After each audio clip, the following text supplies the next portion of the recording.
The biggest thing is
good evening and welcome to a regular meeting of the Oak Harbor City Council. Today is January 15th, 2019. It is 6 p.m. I'd like to call the meeting to order. I'd like to invite you to stand and join us in an invocation tonight led by Pastor James Cutter from the Church on the Rock, and immediately following that I'd like to invite you to join me in the Pledge of Allegiance. Good evening. Will you please join me as we give thanks to our God? Almighty God, it is our privilege and honor to call you not only Father, but Heavenly Father, loving Father, who looks down upon us in our lowly estate and grants mercy for our frailty. And we thank you for watching out for us. We know that not a sparrow falls from the sky without your notice. We know that you know the number of the hairs on each one of us. That's easier for some than others. But Father, we thank you that you care for every detail of our lives. We thank you that you have appointed over us leaders who care for our well-being, both the most influential and the most vulnerable in our community. And so tonight, as we have yet the second meeting of the City Council of 2019, I pray that you will grant wisdom, discernment to our mayor and our city council members as they undertake the business of running our community. We pray, Father, that they will be sure to do what is right in your eyes, that they will discern your will and will make decisions which are in keeping with your desires for each one of us. Thank you for them. Thank you for the effort and the hard work they put into trying to balance the needs of our community with the limited resources with which they have available to work. So Father, grant them wisdom tonight. We ask that you hold them in your hand and guide their thoughts. We commit them into your hand in the name of our Lord and Savior. Amen. Thank you, Pastor Cutter. Please join me in the pledge. I pledge allegiance to the flag of the United States of America and to the republic for which it stands, one nation, under God, indivisible, with liberty and justice for all.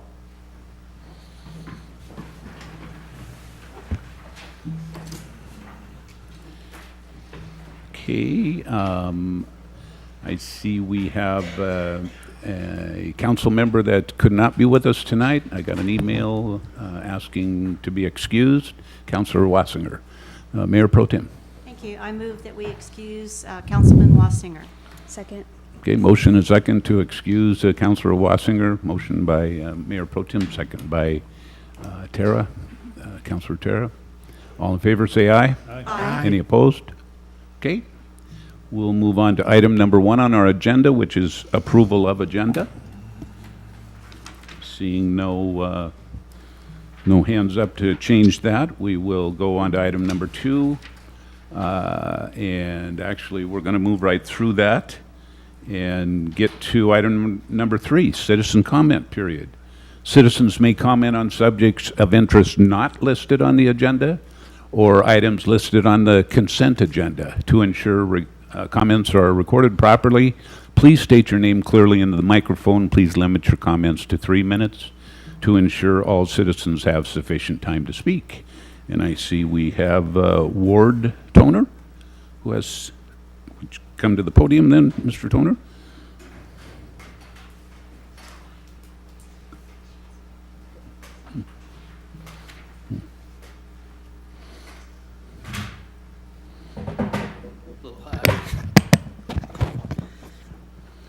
Ward Michael Toner, 1200 Southwest 24th Avenue, Oak Harbor, Washington. My comments tonight are in regards to the Woods annexation, which is off of 24th Avenue. Scheduled and will be asking for public comment during that. Oh, okay. Yeah, so you'll have a time then that would be. Okay, that's fine. Sorry to interrupt you there. Any other public comment, items not listed on the agenda? Okay.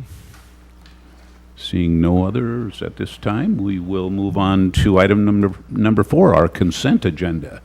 We have items A through E, our consent agenda. Anybody, any questions about those? And if not, oh yes, Mayor Pro Tem.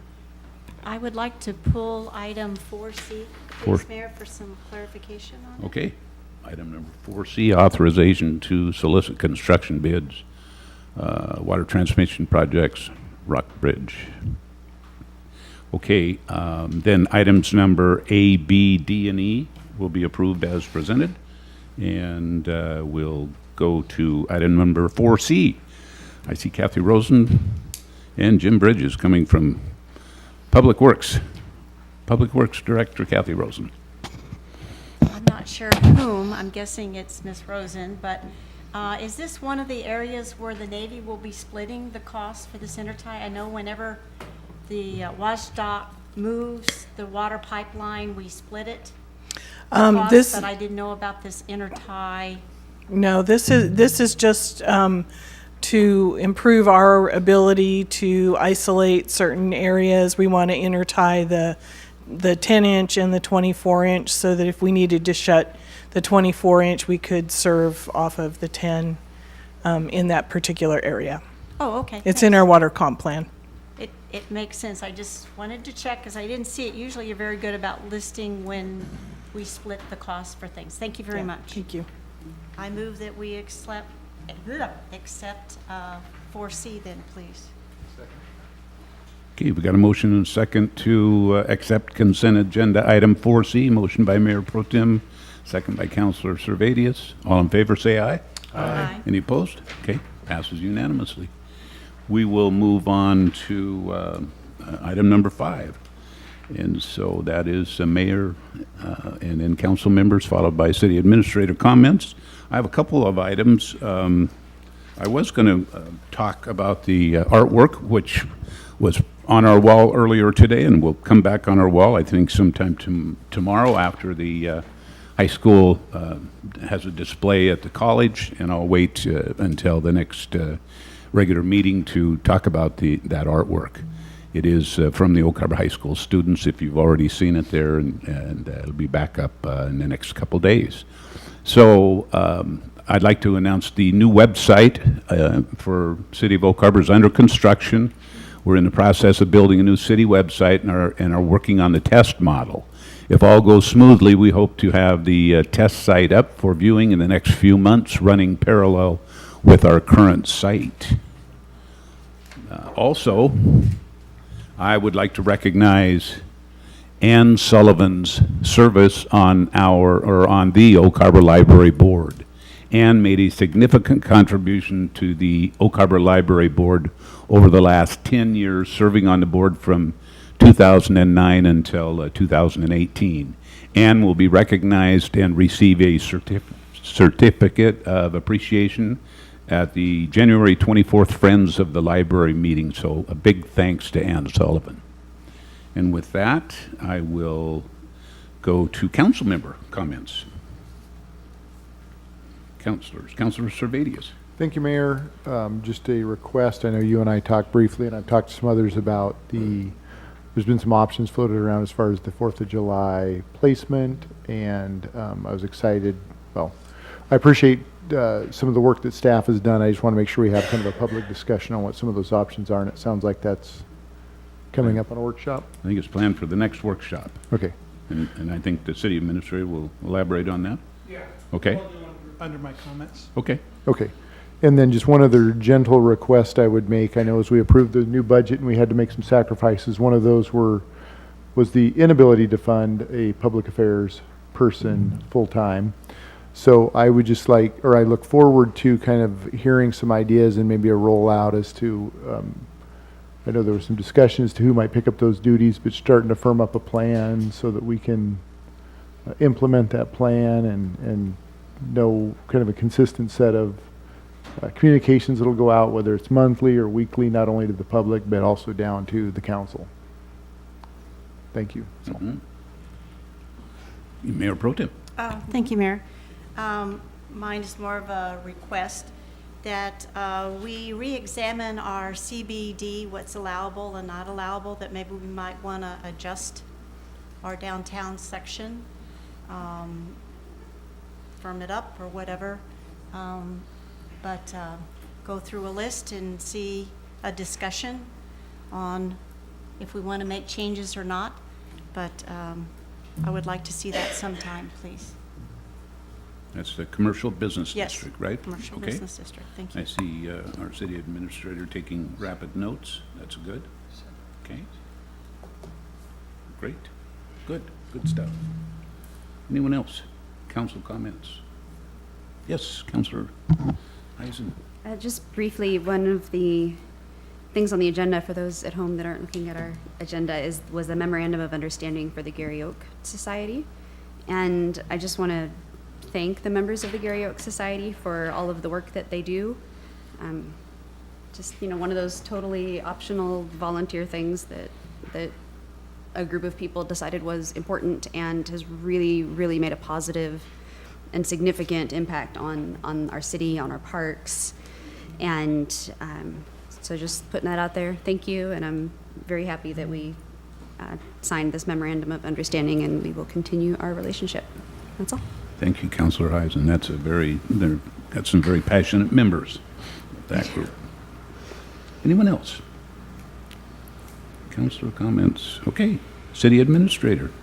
Yes, I have a number of items before we do the clean water facility report.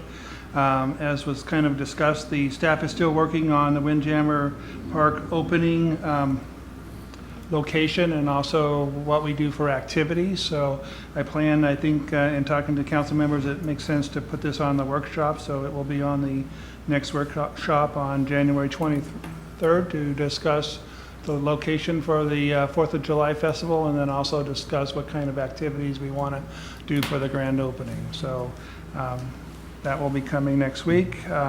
Staff is working on securing the funding for the the Harbor Heights Park, regional park.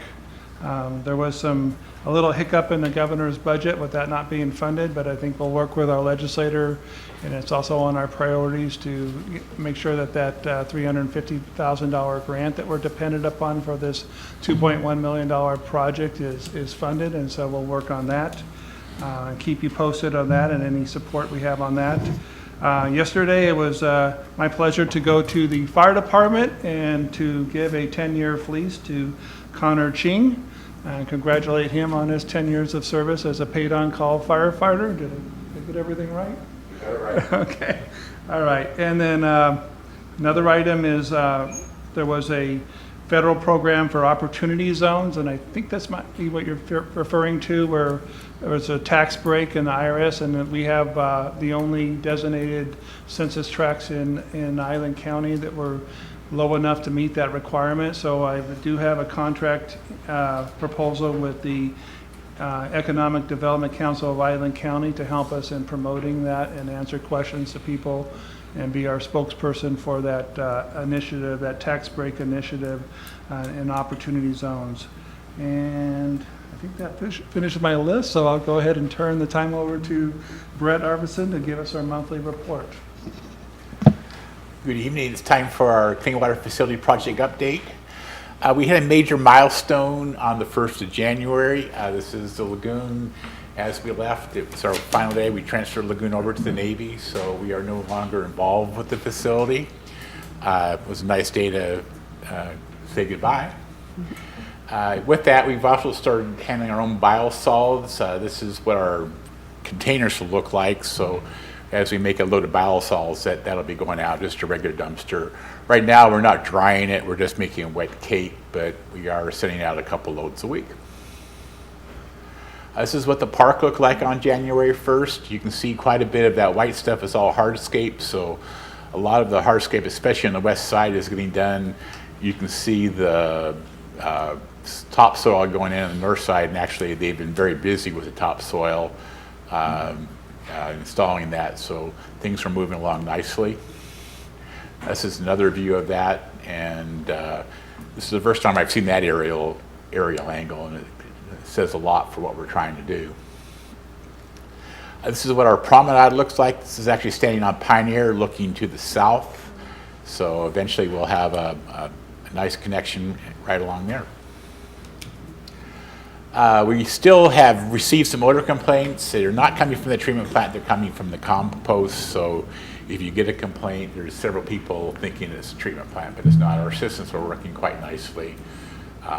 But whenever we get a south wind, especially right now, we're spreading a lot of it. So when we get a lot of spreading going on in a south wind, that stuff does like to carry. Activities, like I said, we did do the lagoon transfer, completed that. Our operations staff have transitioned to a single shift operation.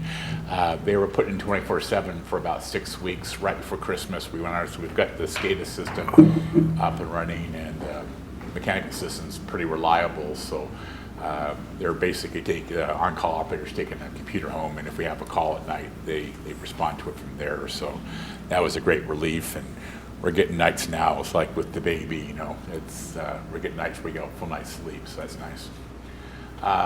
Operations staff is putting the treatment systems through its paces as we move, as we bring systems up. We're doing a lot of shifting and traveling, so we're actually making the system work quite well. It's always a challenge, of course, but it's been actually going quite smoothly. Our treatment plant performance has been excellent. We had a couple little blips with the membrane system, with the chemical system. We had a couple of pH drops. It was just how the backwash system did. So, but other than that, it's been working like a champ. Excellent results. Like I said, our SCADA system is pretty much coming up to speed, and it's doing a nice job for us and lets the guys get some sleep. We are putting a lot of effort into the solid systems right now. We have the centrifuges up and running, which is a big step. So next step and final step is getting the dryer drying, and right now we're just doing cold startup on it. Windjammer, a lot of things going on. We're pretty much complete with the irrigation installation, a couple of minor head things, that type of thing, but the main lines are in there. We're continuing hardscape and paving installation. Like I say, most of the effort now is shifting to the east, and we're going to start rebuilding City Beach here in about a couple, 3 weeks. We have the pump station that we had till the first of the month is now slated for demolition in about 2 weeks, so we'll be having some noisy activities for a few days. Continuing work on the East Kitchen, the West Kitchen, and the Pavilion. Roofs are going up this week, and I'm starting to see the rock facing start to arrive, so that's going to be exciting. The splash park is pretty much complete right now, and now we're starting to build the hardscape around it. So all the toys and cool stuff are kind of waiting that to last minute, but those will be very quick to install. Budget-wise, no change in the overall budget. Through 12/31, we've spent $140,481,000. Our remaining balance right now is about $8.4 million, and that'll be going out in the next 4 months. Upcoming major council updates and decision points. I have nothing on the horizon right now. Right now it's getting things done and watch the grass grow. We will probably continue these status reports into March, but we may start discontinuing them or taking them off here pretty soon, depending on the council's decisions. Schedule highlights. Right now, January, we're looking at sewage and salt startup complete. Salts may drift into the first week of February, but we're still pretty much on track to get that done. May, and this one I probably should have said March, where I have most of the site improvements and with park improvements done in early March, we think, except for the stuff that requires growing. So the spring, we're still very much on track to have the park open on July 4th. If you want to find out more information about our project, you can reach us at oakharborcleanwater.org. You can call our project phone at 914-4000 or extensions. You can email us at treatmentplant@oakharbor.org. We are now accepting things have slowed down enough that we actually, if people want to organize tours, we can take groups through. I'm taking a couple groups in this month, so if anybody wants to come by and walk through the park, we can certainly arrange for something. Questions? Councilor Servadius. Thank you, Brett. On the last slide, you had a couple of 2018 dates. I'm assuming those are maybe 2019 dates? I haven't changed that yet. Okay. Sorry. All right, thanks. Good spot. Councilor Olmsted. That was also one of my questions about that, but thanks, Joe. I do have a couple of questions here. On the SCADA, the senior operator, plant operator takes an iPad home and monitors the plant on an What happens is we have what we call on-call operators. So Okay. you're part of our organization is operators get rotated through the on-call operator positions. All our operators are certified, so the on-call operator takes home a computer. Now, what happens is if something happens in the plant on the SCADA system, it sends out an alarm, basically a page, and that on-call operator then can log on and remotely operate the plant through our SCADA system. So somebody doesn't have to be at that plant 24/7. Yeah. That was the struggle up until about Christmas time, but now we don't. Okay, thanks.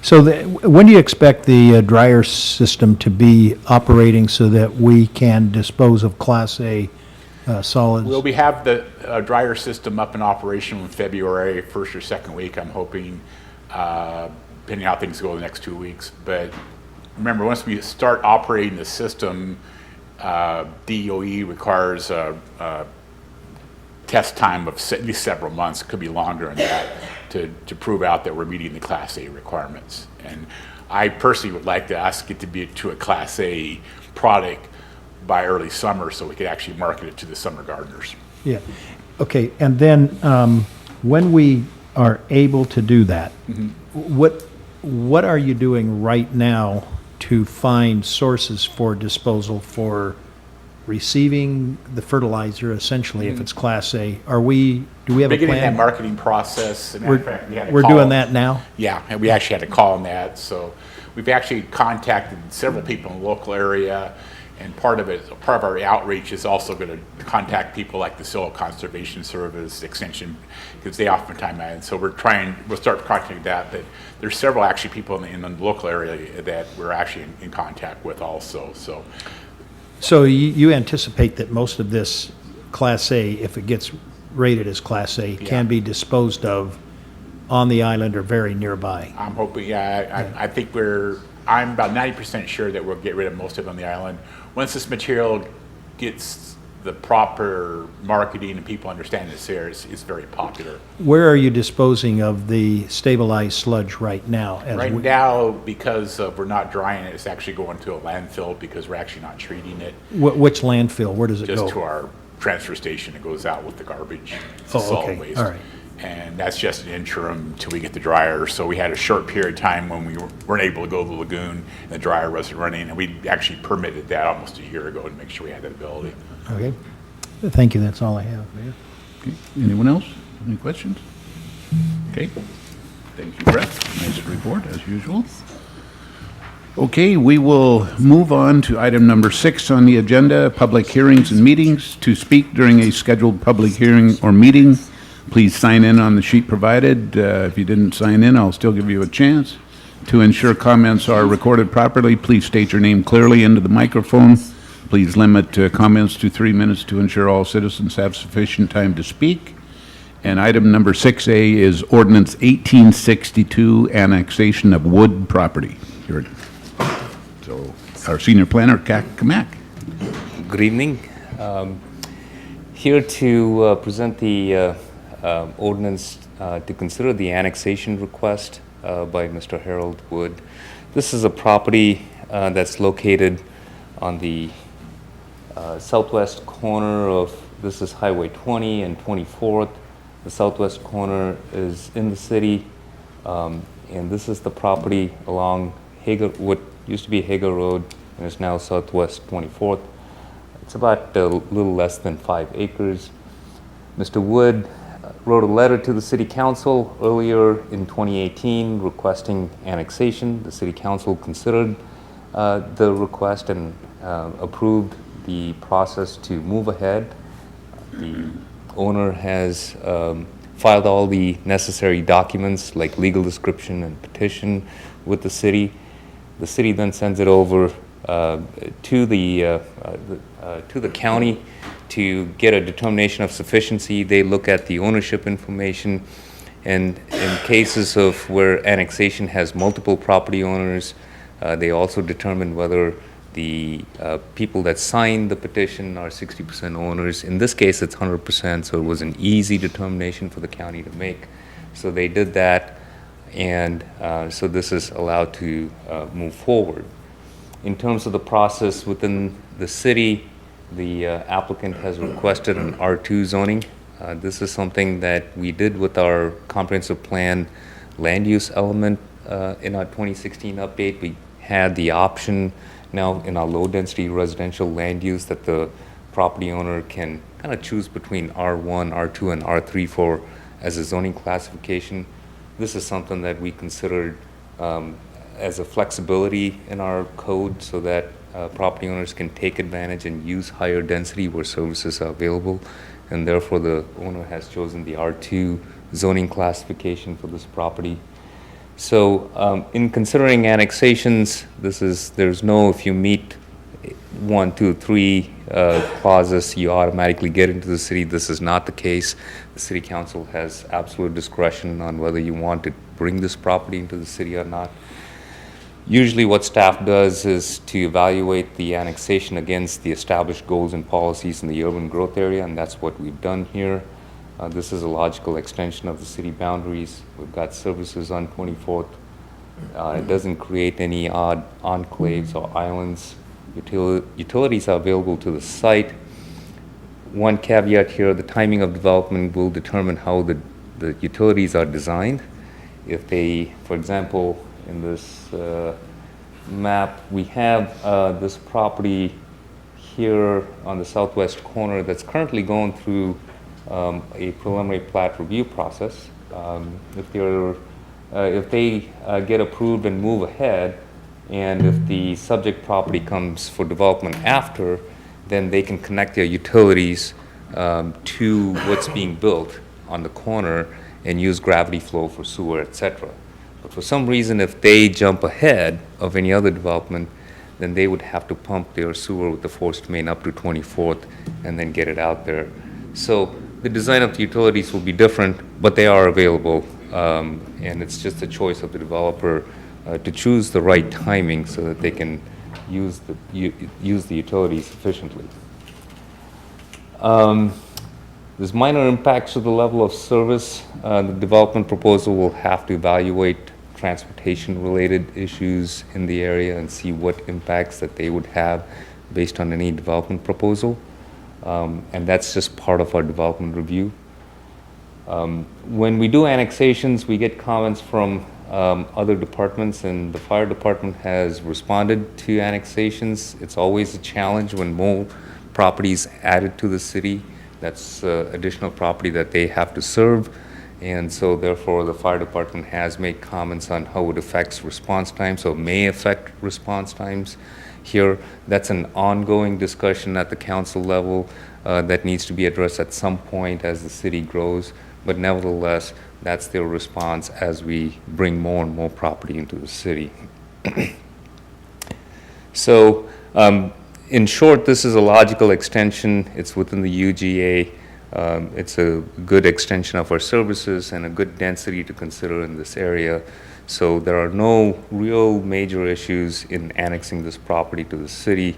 So what we would recommend is for the city council to conduct a public hearing and then make a decision on this annexation. I'll be happy to answer any questions. If you want to take public comment and then ask the questions, we could do that as well. It's your choice. So I think we'll ask for public comment then at this time. So, Mr. Toner?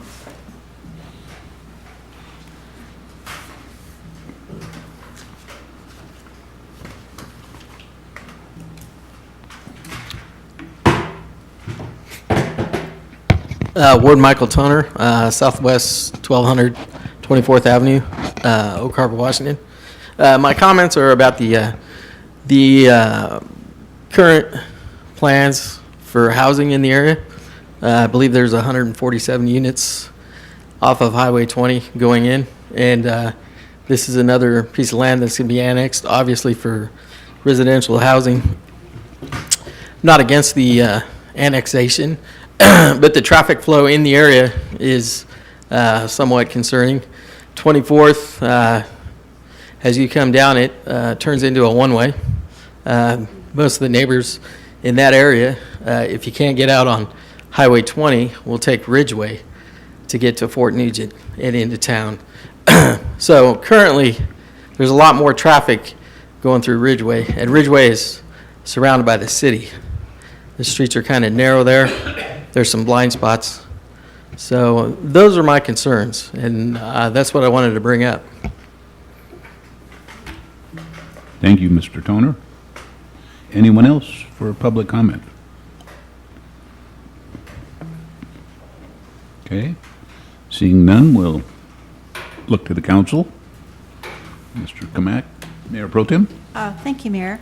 CAC, has the staff been aware of the additional traffic cutting through on Ridgeway, or has that not come up in a discussion yet to maybe answer part of the gentleman's question?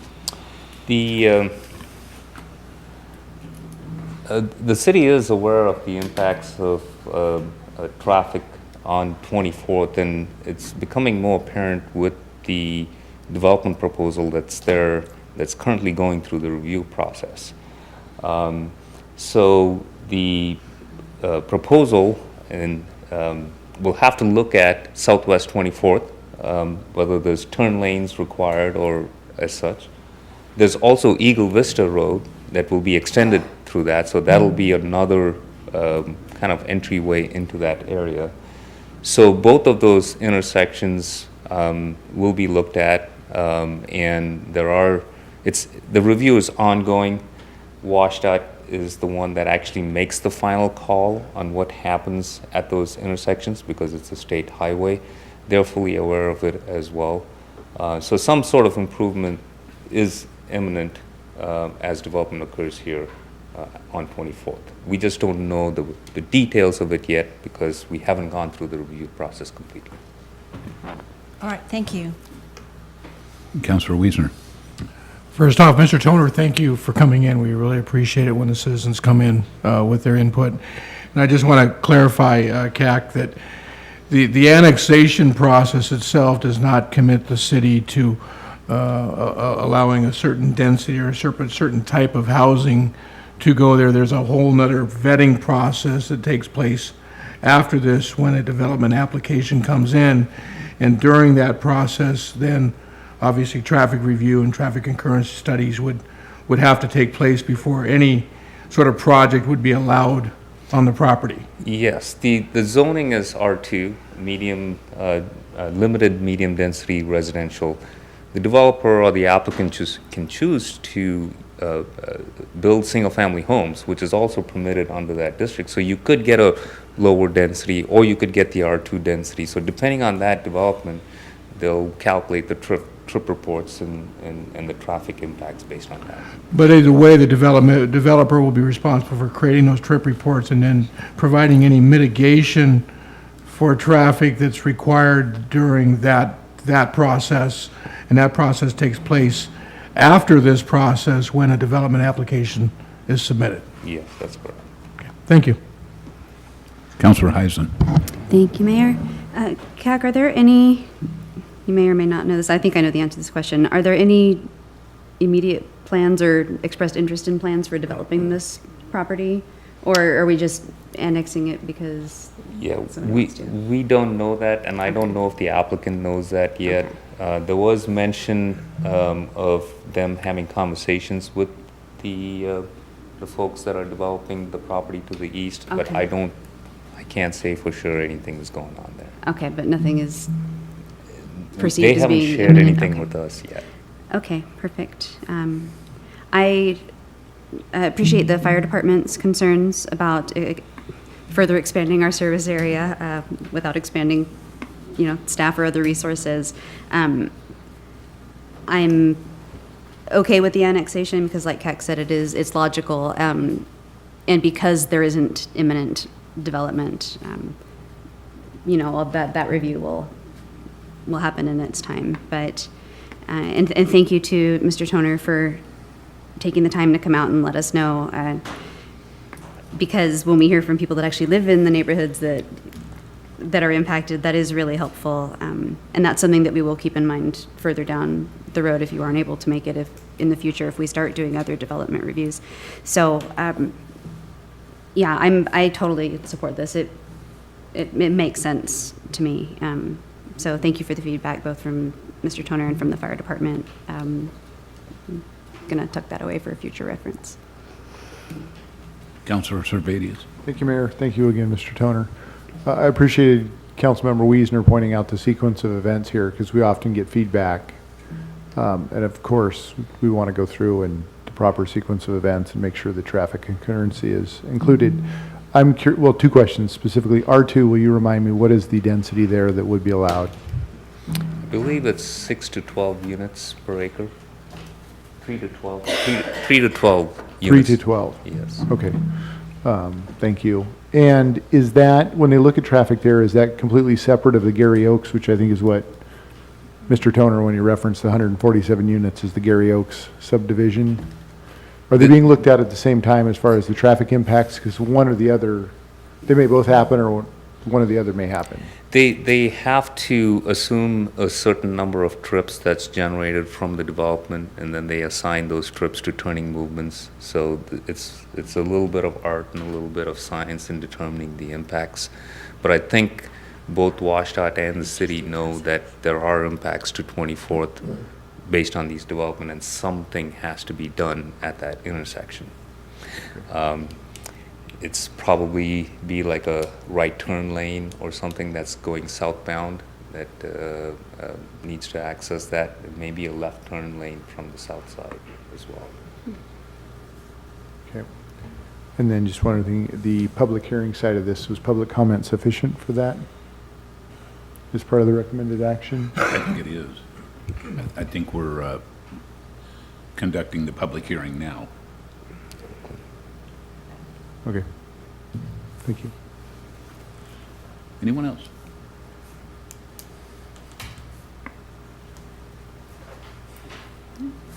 Mayor Pro Tem. I'd like to move to adopt ordinance number 1862, annexing the Wood property. Second? Okay, we've got a motion and a second. to adopt ordinance number 1862, annexing the Wood property. Motion by Mayor Pro Tem, second by Councilor Heisen. Seeing no further questions or input, all in favor, say aye. Aye. Any opposed? Okay, that passes unanimously. Okay, we will go on to the next section, number 8, ordinances and resolutions. 7, I said 8, I meant 7. 7A, ordinance number 1864, amending Oak Harbor Municipal Code Section 11.02.110, titled Street Names and Address Assignments. We have our Development Services Director, Mr. Steve Powers. Thank you, Mayor, members of the council. This hopefully is a relatively short item for you this evening. As the mayor read, it's an ordinance that would amend a portion of our code that addresses or pertains to the addressing of businesses and properties in our community. As you saw from your agenda bill, Banner Bank petitioned the city to have a change in our code so that their new facility could have their address from Midway rather than from the smaller local street that our code would have dictated. And I think the reasons from a business perspective are fairly obvious. Midway provides them better name recognition. Staff and the Banner Bank and their representatives work. It's Savvy Bank, right? I'm sorry, Savvy Bank. What was it calling it? Whoa, it's right there, it's written right there. Put the glasses on, and you can see the right words. Since we have 2 of their representatives. Yeah, I know that, and I was getting ready to say that we have representatives from Savvy Bank here. Good evening, Mayor, members of the council. It's my pleasure to present to you this item. So we worked pretty hard together as a team to try to figure out if we could get the address off of Midway under our existing code. And for one reason or another, the options that we jointly explored just would not work. And so faced with that reality, what staff suggested was that perhaps we just amend the code. And as you can see, it's a rather simple code amendment. We think it still maintains the integrity and the structure of the code with respect to how we assign addresses throughout the community. But what it does is it takes into account the unique situation when you have a corner property where you have one street which is a higher classification than the other street. And so, as you saw, what we're suggesting is the ability to assign the address off of the higher functional classification street. To determine that, we look at our adopted transportation plan. All of that seems to work fairly well. Since addressing is an important part of our emergency services response, we made sure that police and fire were comfortable with this proposal before we moved it forward. They expressed that they were. And so our recommended action to you this evening then is that you move to adopt ordinance number 1864, which would amend that section within the code. And I have it on good authority that we have representatives from Savvy Bank in the audience this evening who may like to speak to the council about this item. Thank you. Okay, this is an opportunity for anybody that would like to speak to this. Mr. Ron Wallen, welcome. Ron Wallen, 601 Southwest Founders Street in Oak Harbor. I just wanted to basically say I really appreciated staff. We've been working on this for a while. We took a look at all the way the ordinances are written. One of the things that did change is that the buildings have to be built closer to the main road. So like when you're building on Midway, you need to be up against the road more where your driveway's not coming in. And so that's, like I said, staff worked great with coming up with an idea of how to make this change and it work, and it'll work for Midway, it'll work for Pioneer, it'll work for the highway, Woodby Avenue, different main streets. You know, when your building's there, it's easy to find, people can find those roads. The side streets are a lot harder. So I just wanted to say, thank you to Steve. He really helped us work through this. It's taken a while to try to do it. We read the ordinance and it was pretty much locked in that you went where your driveway was. So like I said, I do appreciate staff. Thank you. Thank you, Ron. Anyone else? Okay. Seeing none, we'll bring Mr. Powers back. And any questions here? Councilor Heisen. Similar to what Mr. Wallen said, so much logic tonight. I love this so much because it's a couple of sentences for us, which I realize there's a lot of behind the scenes work that go with a couple of sentences, but I mean, it'll make all the difference in the world to the business. So I love how staff continuously finds these creative solutions that will, you know, benefit not just one particular business or individual, but, you know, any future businesses or individuals that might be in the same boat. So thank you for, you know, the cooperation and the creativity and all of that. I just, you know, little stuff like this that really does make a big difference to the parties involved. So slowly but surely we can update, we can keep updating our code so that it starts to make a little more sense. I appreciate you. Thank you. Councillor Omberg. Thank you, Mayor. Mr. Powers, I want to compliment you also getting to yes. Finding a way to get to yes to help people within this community. And I know that the people at Savvy Bank and P&L Contractors also appreciate that since they are from this community. Thank you. It's a team effort. Thank you. Getting to yes is very important. Thanks. Councillor Servadius. Thank you. I too want to echo those compliments. I don't know that we'll ever have the Chamber of Commerce's motto, which I think they always say yes. But we're not going to be quite that good, but at least we can say maybe and what if, and let's work on it. And I know you guys do, all of staff does. So just applaud the efforts. Thank you. Makes sense.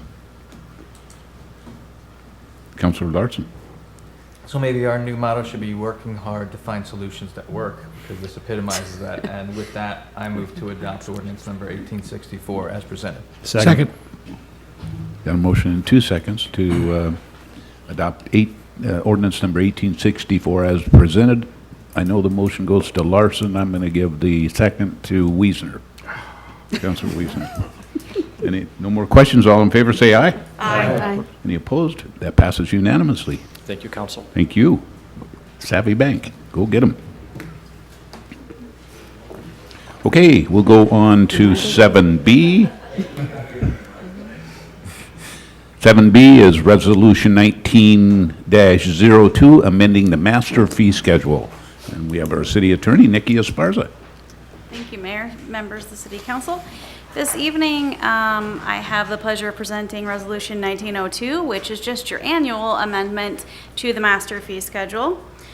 We have several schedules being amended this evening, including development services. That schedule is automatically updated every year to account for the changes in the CPIU. We have some movement in Schedule B, which is finance, to reflect the Title V restructure that you recently approved. We've also got a change in there related to solid waste roll carts and dumpsters. We amended our solid waste code last year, and there were a couple of little items that needed tweaking. The fire department schedule is being amended to delete fees for insurance company fire investigation reports. The PDs is being amended to increase the fee for fingerprint cards and a couple of other things. We're also changing our public records fee schedule slightly to include actual costs instead of putting in numbers, because we have to charge actual costs. And if we didn't put in the language actual cost, it would mean constant amendments to the master fee schedule to account for changes in cost of postage or cost of drives, cost of discs, things like that. Also amending the passport photo fee schedule. This schedule does not include the marina rates. Those will be discussed at a workshop and then brought forward to you at a later time. Other than that, this is a fairly comprehensive change to the fee schedule, and I am happy to take any questions you might have after public comment. Thank you. I'll first ask if there's anybody here from the public that would like to speak or questions. Okay, seeing none. Back to City Council. Any questions, input? Yes, Councilor Wiesner. I guess I just have a couple of comments about this, and Mr. Powers, maybe you might want to get back out here.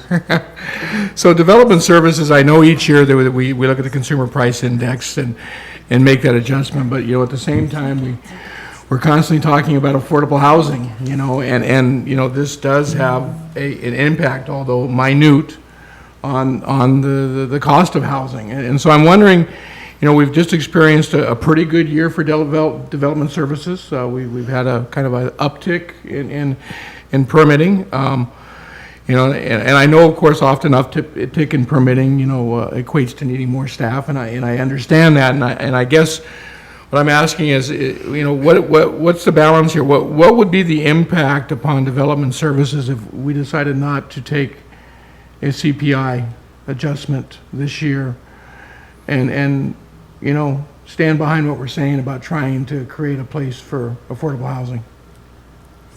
A couple of thoughts. One is your code says that we do that. And so I would suggest, I think that the answer to that question would be if the council didn't want that to take place, we would actually have to change the code. And I don't know that we could do that. I would almost think that this year's would be in place and that you'd be thinking about something for 2020. That's sort of one thought. Another thought, which may be helpful, is that to the best of my memory, the building permit fees are established through the Building Standards magazine, and those are not part of the CPI cost increase. And so that CPI increase is more on the land use portion of it. So building permit fees only change when the Building Standards magazine changes, and that's a national publication that we utilize. So what we're talking about here are the things related to site plans, subdivisions, short plats, and those associated land use entitlement fees. So there's a difference there. Those fees are a relatively small part of the overall cost of a project approval.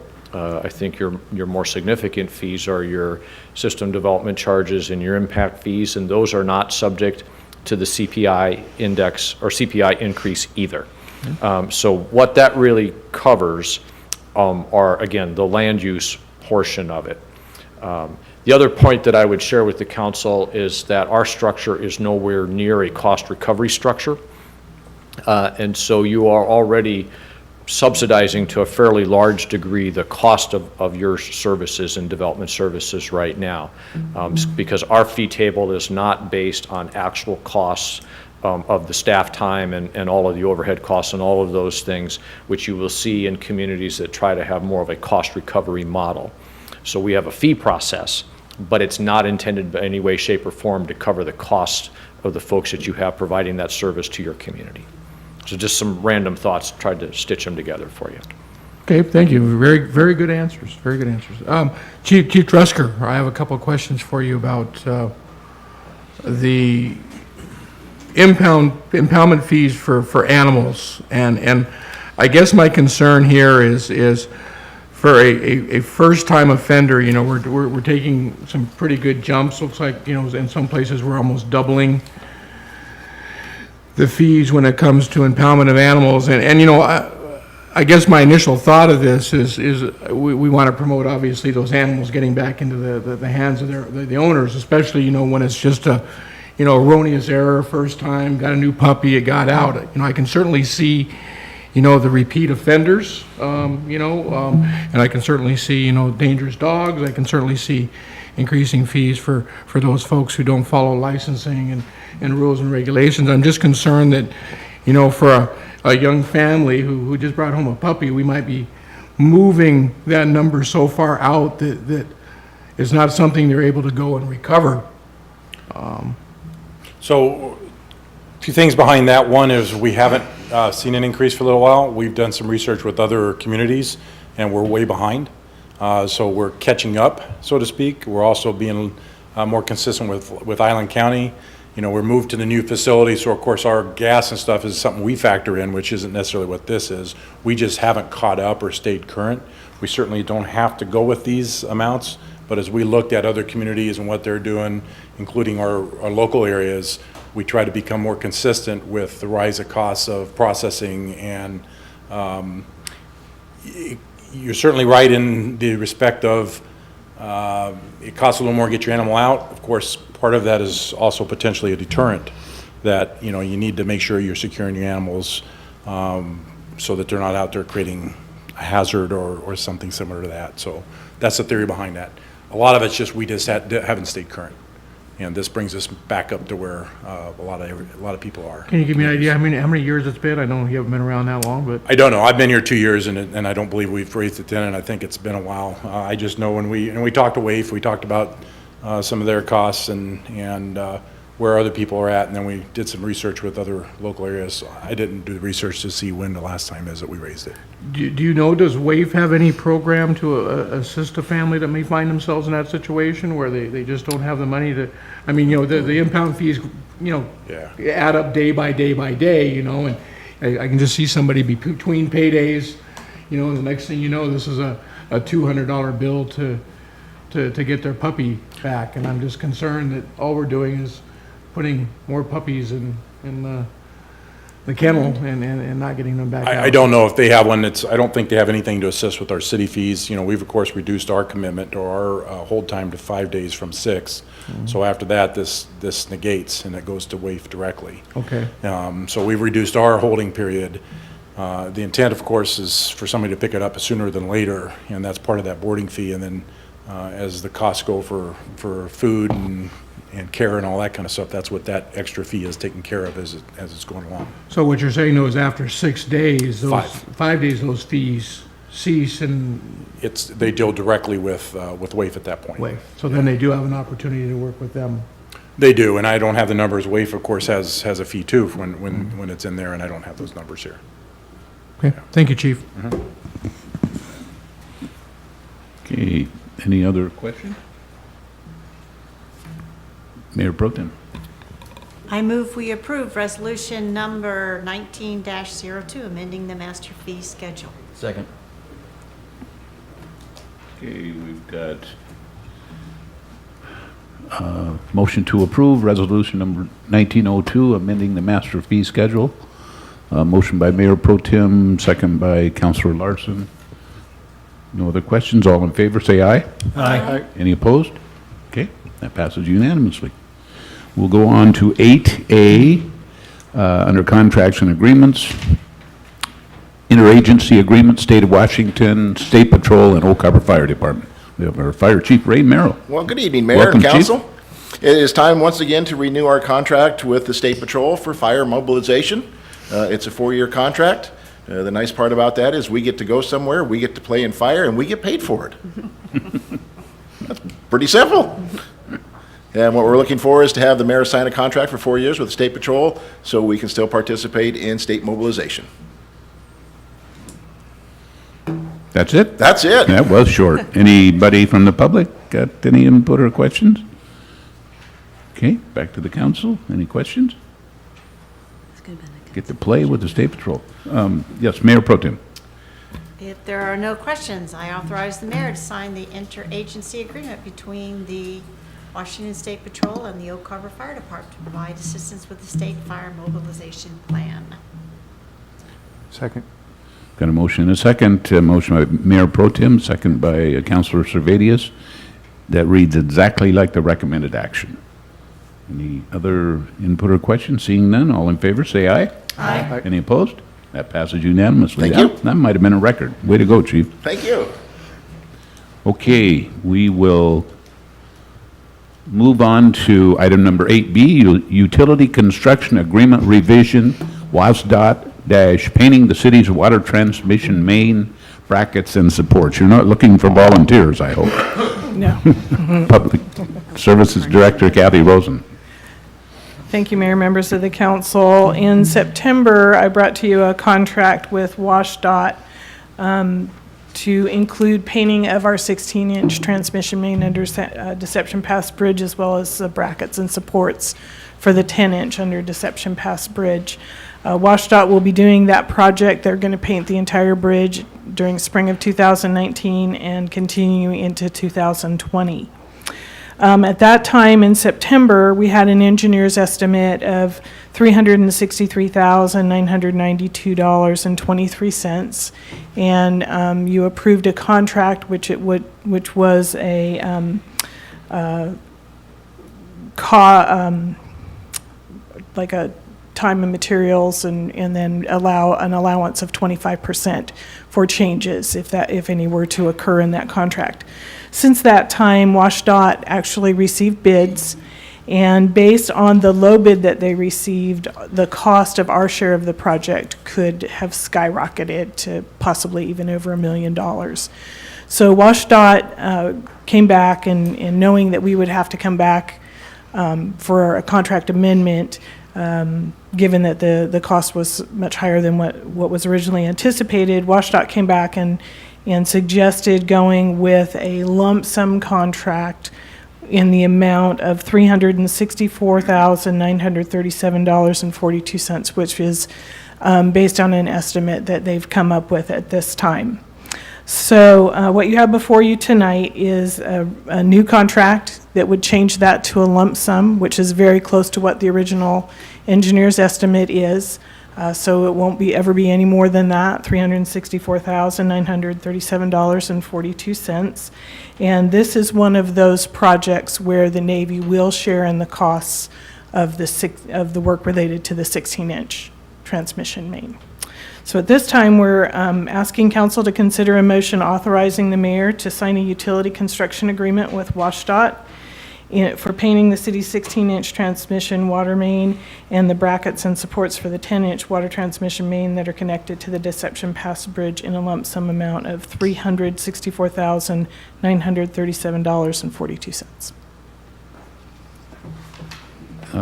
Yes, City Administrator? Yeah, I just have one follow-up kind of overview of it. This is kind of a housekeeping item, just switching the way the contract is, and I think it's beneficial to the city and beneficial to WashDOT, and I recommend approval of this item. Okay. Anybody from the public got any questions? Okay, seeing none. City Council? Councilor Wiesner? I'll say no questions. I think this is sorry. Councilor Ellenberg? We're terminating the existing agreement, correct? We're replacing it with this We're one, replacing yes. it. Where's the language for that? The language, That replaces the other agreement? I didn't put it in here. Ms. Esparza, do we need to come back and cancel the other one? Don't we have to terminate that through the council?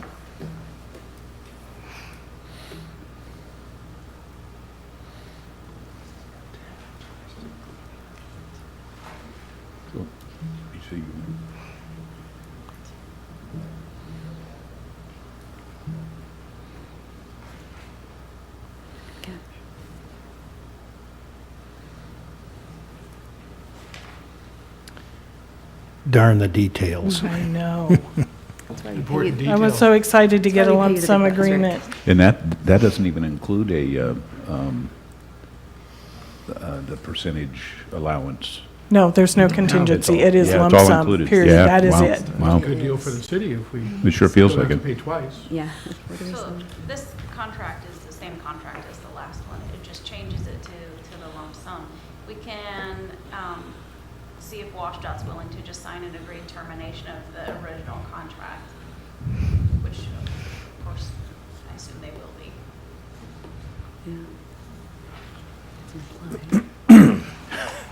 I know. Yeah. I would like for the legal to make a motion to, whatever you want to do to I think Mayor- terminate the other one. I don't like approving a contract Okay, I on have top an of another idea. contract. What's your idea? So my idea would be that you make a motion to authorize the mayor to sign this contract contingent on the mayor signing an agreed order terminating the original contract. Original contract. Okay. The termination. Mayor Pro Tem, did you have a question? No, that sounds good. Any? Okay, so we're about to hear this motion, I'm guessing. Okay, thank you, Mayor. I'd like to make the Yes, motion okay. then. My motion is to authorize the mayor to sign a utility construction agreement with the Washington State Department of Transportation for painting the city's 16-inch water transmission main and the brackets and supports for the 10-inch water transmission main that are connected to Deception Pass Bridge in a lump sum in the amount of $364,937.42, all subject to the Department of Transportation agreeing to terminate the existing contract that will be replaced by this agreement. Thank you. Second. Okay, I have a motion and second, and our clerk has been writing it down, and it reads exactly like the recommended action, but I did not write down the additional language.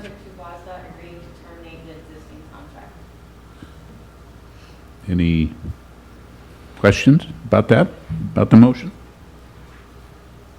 We have a motion by Councilor Allenberg. Who was the second?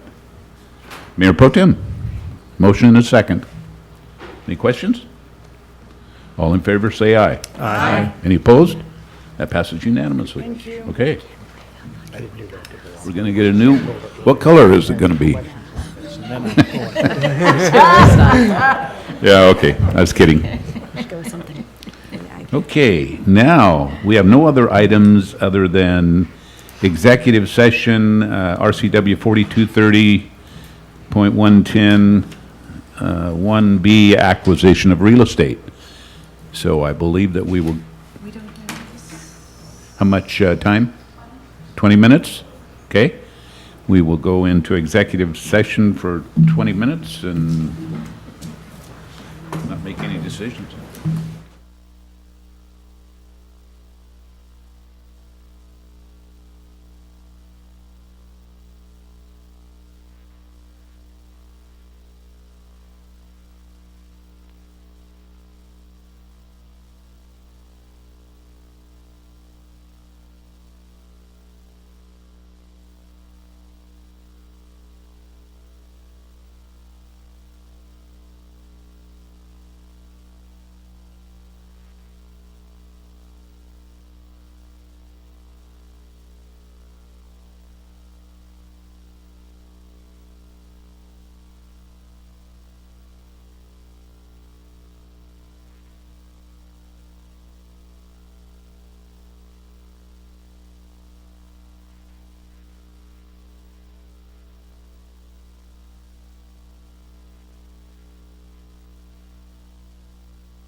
Okay, I would like to call the meeting back to order.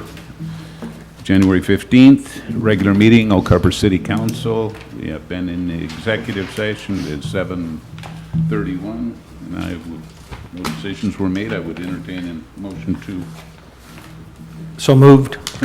Second. okay. All in favor, say aye. Aye. Okay, we're done.